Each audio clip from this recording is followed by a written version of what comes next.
how to use Bitcoin on Cash App. Hey everyone, welcome back to the channel. In today's video, I'm going to guide you on how you can use Bitcoin on Cash App, so make sure to watch the video till the very end.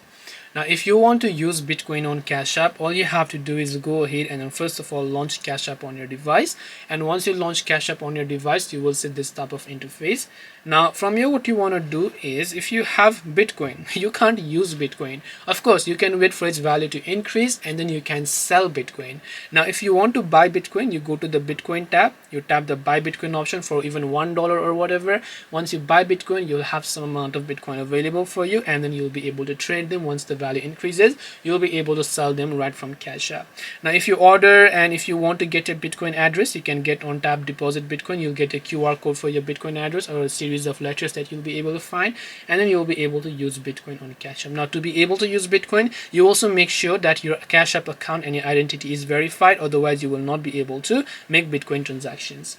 So hope this video helped you. If you have got any questions, feel free to leave them down. Thank you for watching till the end, and see you soon in the next video.